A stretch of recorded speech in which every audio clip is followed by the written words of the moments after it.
point that how frustrating and stuff that it can be, I think is can be really natural. You know, again, you can look at like you know, of course I met people in art school, you know, that like hated like very like, you know, representational, highly representational art, you know, like they preferred this over, you know, they preferred Cy Twombly and expression, abstract expressionism over the, you know, the highly representational stuff. In a way, it's sort of like, you know, it's a moment in time, right? In that moment in time that it was created, it was a sort of a victory over the old stuff, right?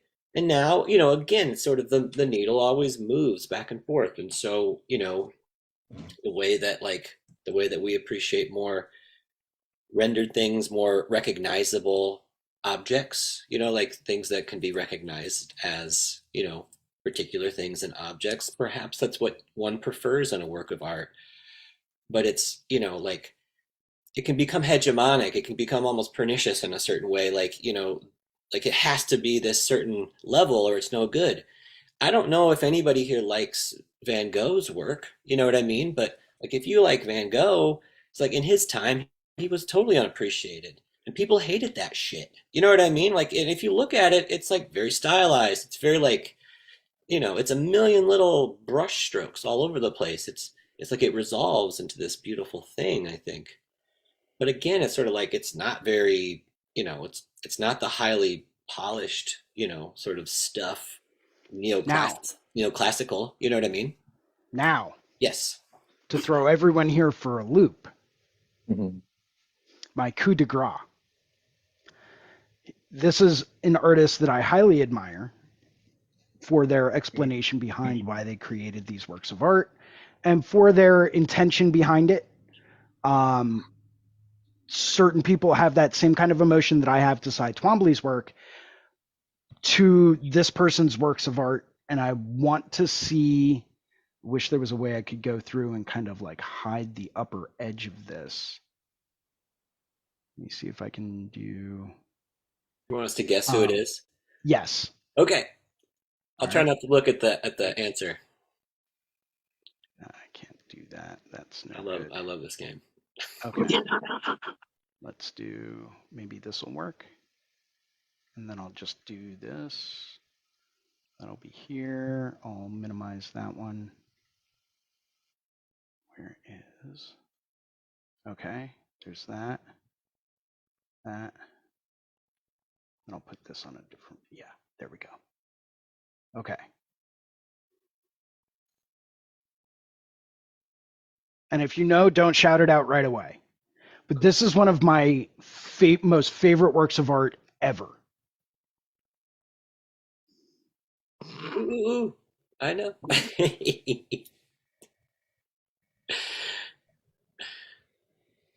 Its title is called The Fountain. Is that a sculpture or a painting? Neither.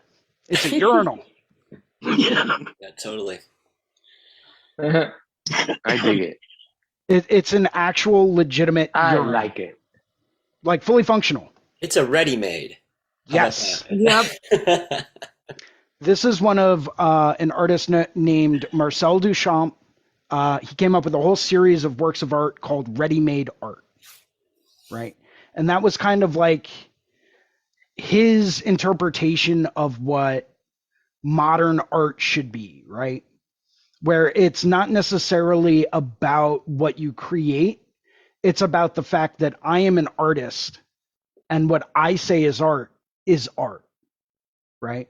And he entered this into a gallery exhibition in Europe, and I think he like took home some kind of accolade or first place or whatever it was. That got And thrown in the garbage.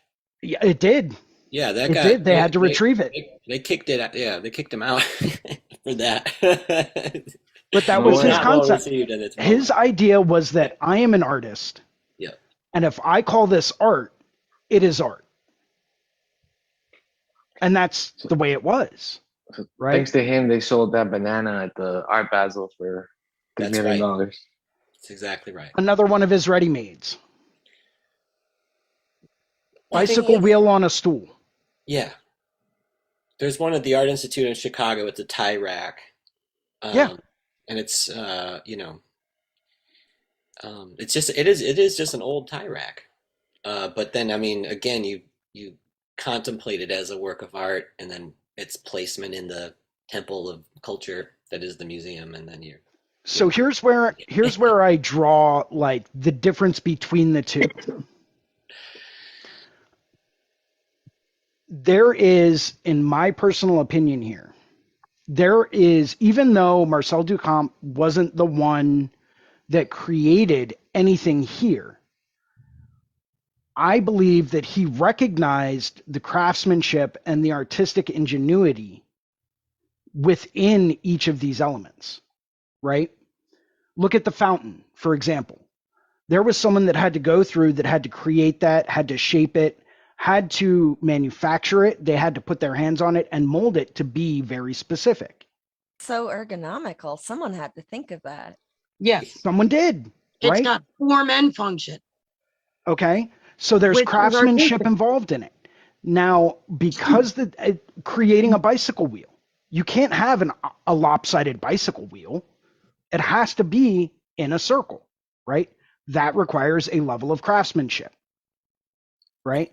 Creating a stool whose legs were, created on a wood lathe, right? Having a perfectly rounded stool seat. There's craftsmanship involved in that. Yes. You put the two together, even though they might not necessarily go together, but there's still craftsmanship involved in each one. There is a level of artistic skill involved in creating those items. I'm Okay. gonna second the fact that tuning a bike wheel is incredibly fucking difficult and takes a lot of skill. So yeah, a Yeah. bicycle wheel is a work of art. So that goes back to my original point in one of my concepts, right? To me, I need to see, in order for me to consider something a work of art, it needs to be more than just being able to invoke an emotion. I need to see some type of effort, some type of skill involved in it, something that's beyond what the average person can do. Right? That's something that I look for in a work of art. Someone that sits down and works on a An lathe to intention. create the perfect stool leg, right? That knows how to bevel each individual ridge exactly right.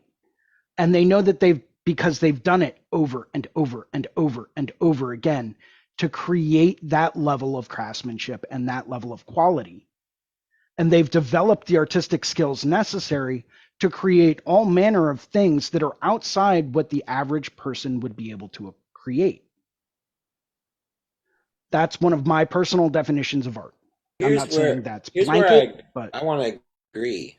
I really want to agree, but I also want to sort of just take it one step further and just sort of say like, we'll go back to Cy Twombly for a moment and just think, well, or any of us for that matter, right? Like, did we grow the flax to weave the canvas? Did we like sort of go and mine the minerals to grind the pigments and make our paint? Did we like kill the badger to make the brush? You know what I mean? Like, it all is mediated, right? And we're all using these various technologies. So like Marcel Duchamp, he picked a urinal. This is media, and he's like sort of, he wrote on it, so it has his master's touch on it, whatever. Interestingly, I heard that it was a woman who came up with that concept, and he just took credit for it. But and which makes sense too, because it's like it's this strange sort of man fixture, the urinal. It's specific to the men's room. You don't have one of those in the women's room. So it's kind of an interesting, it's interesting homage there. But again, I think a part of what we're upset by is, it does come back to money, value, like how things are valued and stuff. And probably, in the high end, in the world of like really high end art, it's just a big scam. You know what I mean? It's just a place to sort of like, to place, capital. So that way it's sort of like it's a tax shelter in certain respects. It's there's other sorts of games that get played with, with money. rich people for a long, long time, if you were to like donate to a museum, there was a lot of a lot of deductions you could make on your tax returns, for example, or like there's ways that you can shelter inheritances and stuff by like putting it in arts, in the works of arts. And so, you know, again, Cy Twombly recognized that this fine paper that he put his Crayolas on, it's not too different from this. I mean, it's different than a urinal, but it's sort of like you were talking about. There's something crafted. It's been appropriated by the artist and sort of represented as a new thing. It's what we sort of put into it when we look at it. And that's where the magic really happens. That's where we all become sort of like, you know, um, possessed by the art spirit. You know, genius was sort of historically thought to be, being possessed by the genie, being possessed by a muse, or like, or like some sort of like, you're just a medium through which this sort of, this genius is coming through, right? And Sometimes it feels like that. it might be that, I don't know. It's that it's not, but it's like in ancient Greece, like the poet would write the poem, and the rhapsode would like sort of would speak it to everybody. So it's like the medium of genius is moving through the poet, and then again the rhapsode is again another sort of mediation of this, and then the audience becomes sort of possessed by this spirit of Mhm. you know of of genius and stuff. um so there is this sort of movement of art spirit through all of us. It's very interesting, but I think that I just it's been so fascinating and so wonderful having this conversation, and like and even my own preconceptions about art and stuff like that were really challenged today.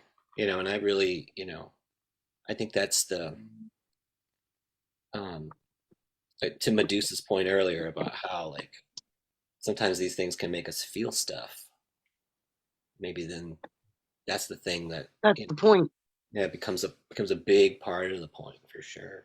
But And you don't get Jason, thank to you so much for control what your sharing those art artists makes with us. people It's so feel. cool. Yeah, yeah, definitely. Yeah, I always like to get into this kind of a concept, this kind of a discussion, because it opens up doorways into other things, especially when you really start to sit down and look at what do we define as art in regards to what we do for a living, right? We are tattooers. Is Yeah. that a craftsmanship? Is it an art form? Are we, I mean, if you wanted to split hairs, you could sit back and say that we are commissioned fine artists, which is a very kind of simple explanation, in my opinion. Um, but there's so much more that goes into it, right?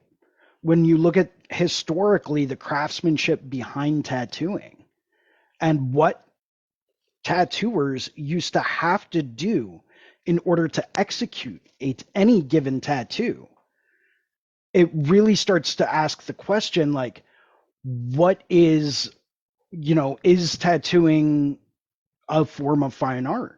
And over the years, people have identified it as yes and acknowledged it as yes, it is a form of fine art, which is awesome. And there's been several permanent gallery exhibitions that have been done that have displayed that and illustrated that fact to everyone around the world, acknowledging that yes, this is fine art. Um, so it really starts to bring up other ideas and other questions and other issues, and really helps us identify and circle back to the idea that what we are doing is a form of fine art.